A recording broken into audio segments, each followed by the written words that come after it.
Pessoas, tudo bem? Bom dia, boa tarde, boa noite. Então a gente vai estar aí finalizando nossas aulas de componentes. Agora aí falando sobre o último componente que estava faltando, que é a placa-mãe. E aí a gente consegue aí finalizar todos os componentes principais que fazem parte de um computador, tá? Então falando um pouco aí sobre a placa-mãe. A placa-mãe ela é também conhecida como mainboard ou motherboard. É o componente principal de um computador. Ela é essencialmente uma placa de circuito impresso que fornece as conexões elétricas e os circuitos necessários para que os diferentes componentes do computador se comuniquem entre si. Pense nela como o sistema nervoso central do seu computador, coordenando e gerenciando todas as operações. Ela que faz a ligação e troca de informação entre os diversos componentes que seu computador possui. Aqui a gente consegue ver um modelo de uma placa-mãe. Ela é um modelo de uma placa-mãe ASUS, tá? Só que ela é um modelo reduzido, né? Como assim, por imagem a gente não consegue ver a diferença, mas se você parar para pensar que esse daqui é o conector do seu processador, ó, se você pensar que esse daqui é o conector do teu processador e ele é quase, né? Se a gente for parar para pensar aqui, um quarto da placa-mãe, sabendo que o processador é desse tamanhozinho, então a gente tem uma noção de que essa daqui é uma placa-mãe reduzida, né? É uma micro placa-mãe. Aqui a gente consegue ver os diversos componentes que a gente estudou até o momento. Então a gente consegue ver aqui ó, o conector do processador, como eu falei para vocês. A gente vê aqui os slots da memória. A gente vê aqui as conexões para as portas USB. Aqui cabo SATA. Aqui a gente vê os conectores para os botões do seu computador, né? Aqui a gente vê uma das partes de alimentação da placa-mãe. Aqui a gente vê a alimentação do cooler, né? Outra alimentação do cooler, aqui do processador, provavelmente, né? Porque está próximo aqui do processador. Aqui a gente consegue ver a bateriazinha, né? Que faz a alimentação aí da BIOS para não perder a data e hora. A gente também consegue ver aqui os capacitores, resistores, né? E vários outros componentes aqui que a gente já estudou. A gente tem aqui o conector de alimentação da placa-mãe. A gente tem aqui uma porta SATA não, HDMI, uma porta VGA, duas portas USB 2.0, duas portas USB tradicional, placa de rede, placa de som, placa de microfone, né? Então a gente tem uma visão tanto da parte de cima desta placa-mãe quanto de frente dessa placa-mãe, tá? Que a gente pode também estar falando sobre ela? Como a gente acabou de ver, existem vários tipos e modelos de placa-mãe, cada uma com diferentes tamanhos e recursos. O ATX é o formato comum usado em desktops, oferecendo uma boa quantidade de slots de expansão e conectores. Então o ATX ele ajuda a gente, caso a gente queira dar um upgrade, uma melhoria no nosso computador, né? Então os conectores ATX eles ajudam bastante a gente. Como vocês viram, aquela placa-mãe que eu mostrei, ela é menorzinha. Então a gente já pode deduzir que existem modelos menores que o modelo ATX.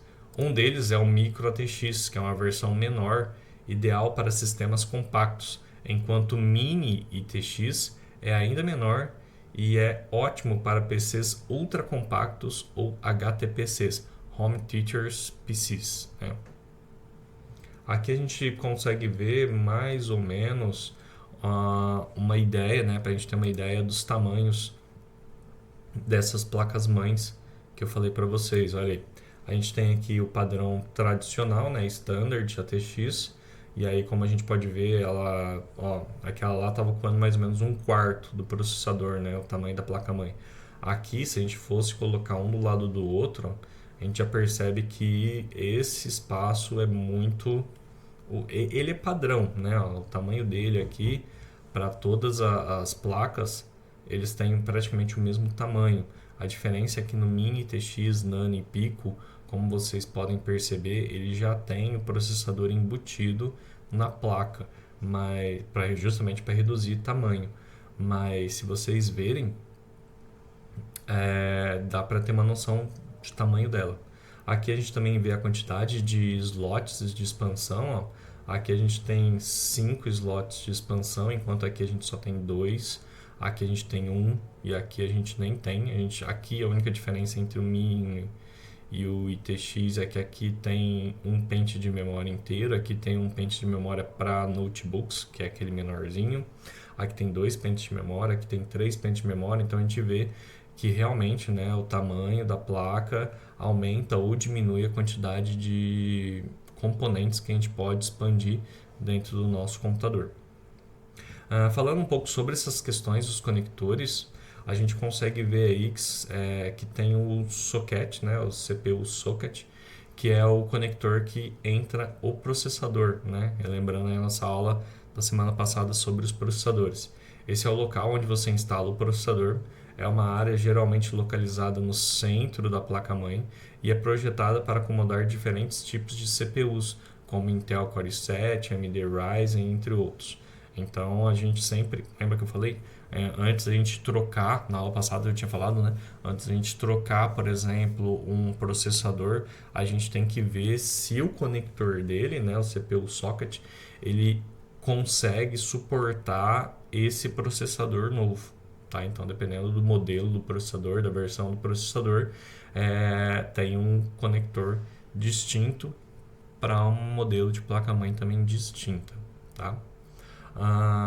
Deixa eu ver se tem alguma imagem aqui do lado. Não tem. Então, beleza. Então, indo para a próxima parte aqui, a gente tem a memória RAM. Né? Então, aí o slot de memória RAM. Aqui é onde você insere os módulos de memória RAM. A RAM é essencial para o desempenho do computador, pois armazena temporariamente dados que estão sendo usados ativamente pelo processador.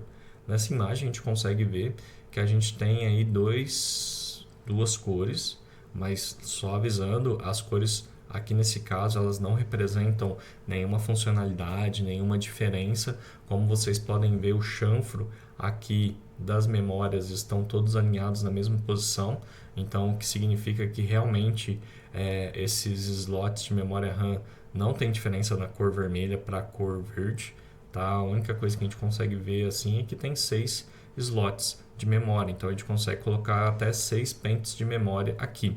Uma coisa que vale lembrar, que eu não lembro se eu falei isso nas aulas de memória, é que os slots de memória eles têm que ter praticamente a mesma velocidade.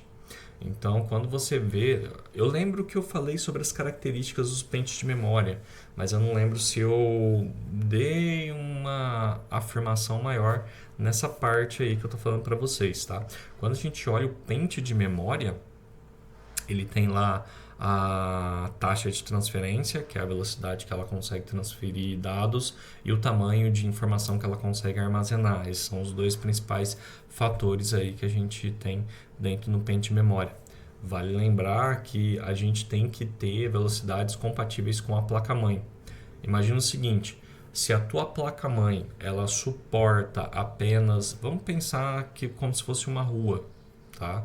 Então a placa-mãe é como se fosse a via de acesso entre os componentes, né? Como a gente tinha falado. Então, se a gente pensar que uma coisa dentro de uma cidade que liga uma ponta a outra é uma estrada, é uma rua.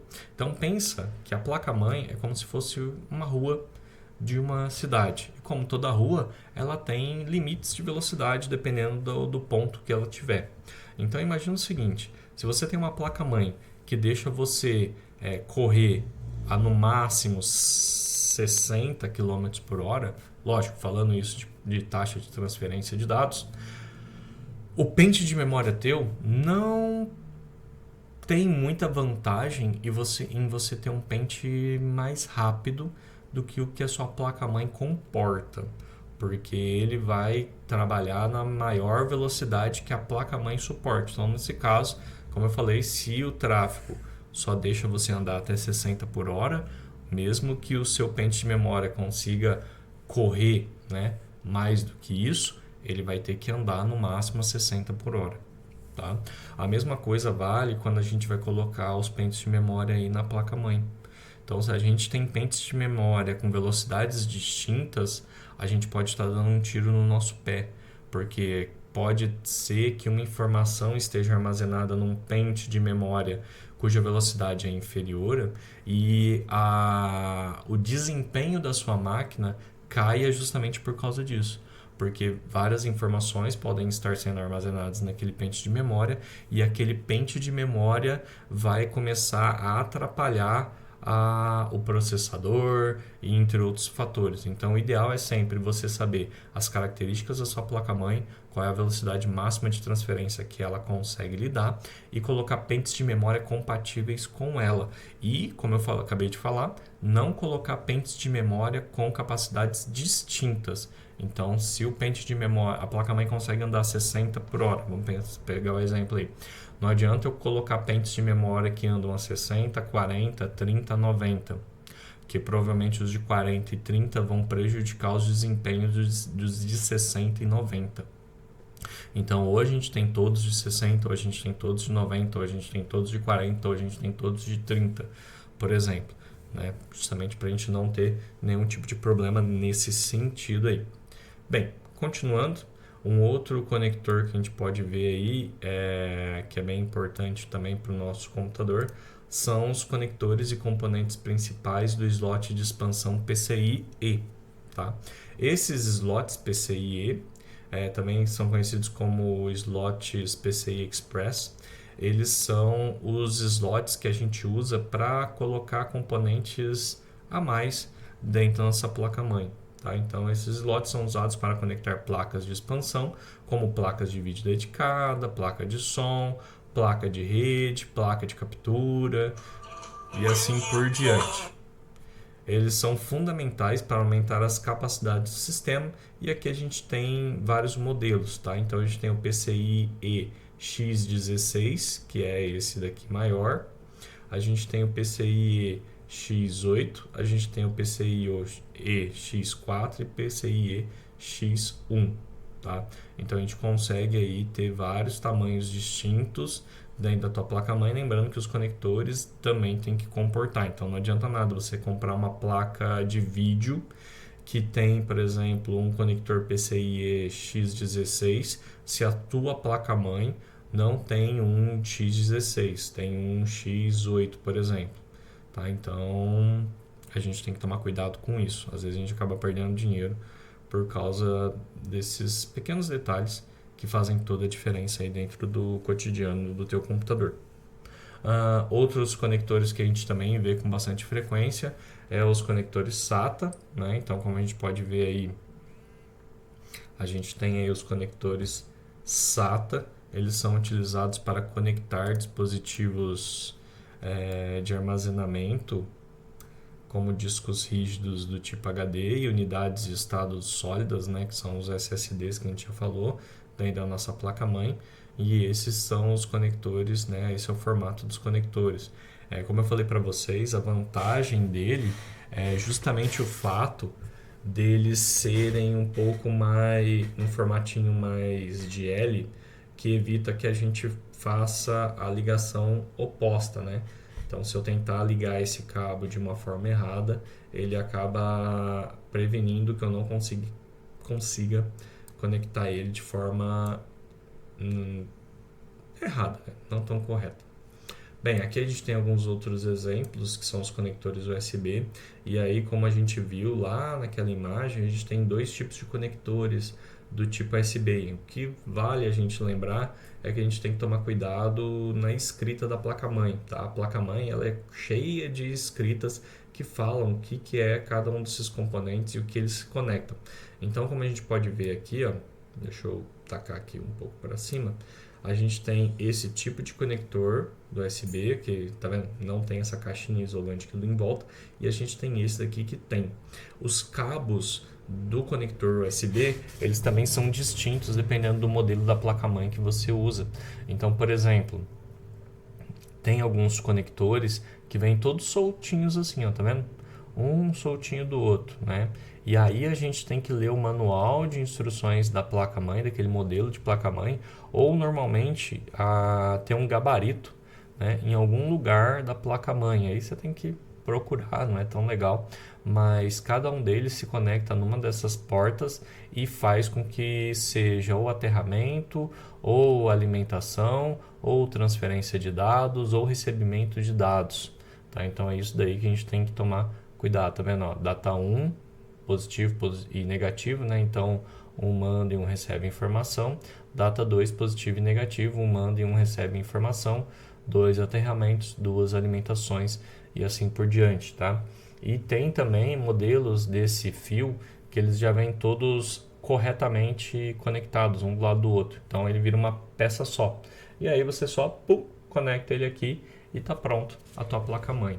A tua placa-mãe não, a tua porta USB. Tá bom?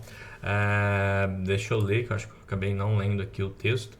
Esses conectores permitem que você conecte dispositivos USB, como teclado, mouse, pendrive, entre outros periféricos. Lembrando aí que, dependendo da placa-mãe, tem vários conectores USB, e aí a gente tem que fazer a conexão dos fios de forma adequada para que não dê nenhum problema, né? Imagina você fazer uma porta USB que queima aí o teu pendrive ou qualquer componente USB que você coloca, né? Porque você imagina, se aqui os fios estão soltos e numa parte que é alimentação você põe aterramento, ou numa parte de aterramento põe alimentação, ou pior, né?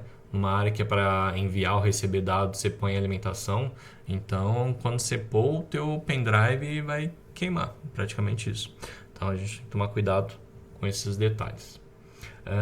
Conectores de alimentação, então na placa-mãe, dependendo do modelo, né, AT, micro AT e assim por diante, a gente tem que ver a quantidade de conectores. Como a gente viu naquele micro AT, só tinha um conector desses. Na ATX eu acabei, acho que não mostrando muito para vocês, mas a gente tem conectores grandes que a gente coloca vários cabos de alimentação, porque são vários componentes que ficam na placa TX, e a gente tem também um menorzinho que normalmente serve só para o processador. Então existem vários conectores de alimentação na placa-mãe, incluindo o cabo de alimentação principal, que é o conector ATX de 24 pinos, que é esse grandão aqui, e conectores adicionais para fornecer energia a componentes como a CPU e a placa de vídeo, que é aquilo que eu falei para vocês, né? Então normalmente tem esses conectores menorzinhos que tem. E aí que vem o ponto, né? Porque a gente tem que ver primeiro qual é os componentes que a gente está utilizando dentro da nossa placa-mãe, quanto de energia eles vão precisar de utilizar a alimentação, porque dependendo da alimentação que for necessária, a gente vai ter que ter uma fonte de alimentação que suporta aquela placa-mãe e todos os componentes que a gente quer. Conectores chipset, tá? Já deu 18 minutos aqui de gravação. Eu vou parar aqui só para não ficar muito extenso, e aí a gente continua com os outros componentes logo em seguida, tá, pessoal? Então até daqui a pouco. Tchau.